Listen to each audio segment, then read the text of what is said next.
রাধে রাধে বন্ধুরা, অমৃত কথা বাংলা চ্যানেলের নতুন পর্বে আপনাদের সকলকে স্বাগত জানাচ্ছি। মা সরস্বতী দেবীর অশেষ কৃপা পেতে অবশ্যই কমেন্ট বক্সে লিখুন জয় মা সরস্বতী দেবীর জয়। আজকের পর্বে থাকছে মাঘ মাসের শুক্ল পক্ষের পঞ্চমী তিথি। সমস্ত অমৃতের সন্তানগণের কাছে এ দিনটি পরিচিত শ্রী পঞ্চমী বা বসন্ত পঞ্চমী বা বাণী আর্চনা বা সরস্বতী পুজো নামে, কারণ এই দিন ধরাধামে আবির্ভূত হলেন দেবী সর্বশুক্লা সরস্বতীর সাথে নিয়ে আসে সুর, সঙ্গীত, জ্ঞান, বুদ্ধি ও বিদ্যার বর।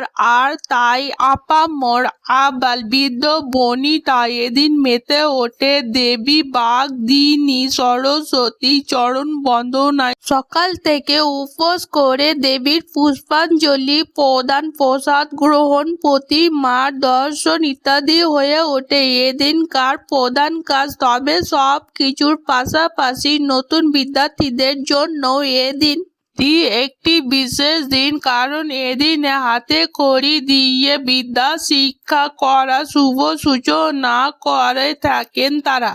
তবে প্রশ্ন হলো, সরস্বতী পুজোর দিনেই কেন এই হাতে খড়ির আয়োজন করা হয়? এই প্রশ্নের উত্তর থাকছে এই ভিডিওতেই। আশা করি ভিডিওটি সম্পূর্ণ দেখবেন এবং ভিডিওটি তথ্যপূর্ণ মনে হলে অতি অবশ্যই অমৃত কথা বাংলা চ্যানেলটিকে সাবস্ক্রাইব করে লাইক, কমেন্ট, শেয়ার এবং ধার্মিক ওই নোটিফিকেশন ঘন্টাটি বাজিয়ে দেবেন। কমেন্টে একবার জয় মা সরস্বতী দেবী জয় কার অনুরোধ রইল। বৈদিক দেবী সরস্বতী জ্ঞানদায়ী ও সর্বশুক্লা, তিনি বাগ দেবী নিষ্কল্পা, নিত্য শুদ্ধা।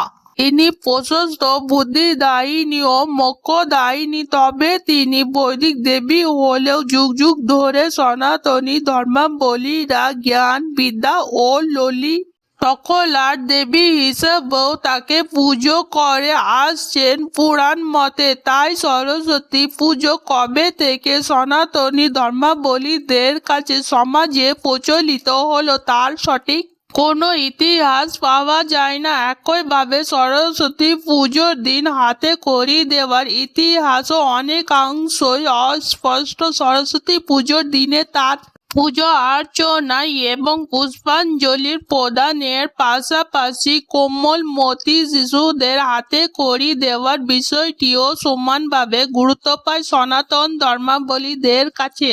পুজো সমাপনের পর পুরোহিত মশাই নবপড়ুয়াকে কোলে তুলে শুরু করেন হাতে খড়ি। একটি পাথরের স্লেটে সাদা চক দিয়ে শিশুর হাত দিয়ে লেখানো হয় অ, আ এবং ক, খ। আর এই আনুষ্ঠানিকতার মাধ্যমে সম্পূর্ণ হয় হাতে খড়ি প্রদান।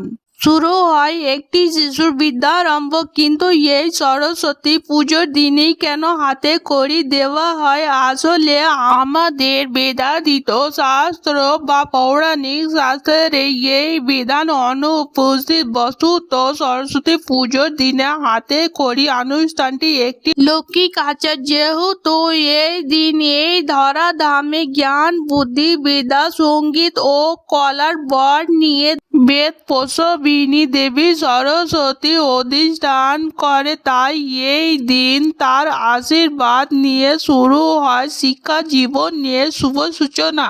সন্তানের হাতে খড়ি দিয়ে পিতা মাতা দেবীর কাছে প্রার্থনা করেন তাদের সন্তানের শিক্ষা জীবন হোক মসৃণ ও সফল। যুগ যুগ ধরে এই মানবতাকে প্রাধান্য দিয়ে চলে আসছে কচি কাচাদের হাতে খড়ি দেওয়া অনুষ্ঠান। আজকের পর্ব এখানেই সমাপ্ত হল। অমৃত কথা বাংলা চ্যানেলের সঙ্গে থাকার জন্য আপনাদের অনেক অনেক ধন্যবাদ। রাধে রাধে।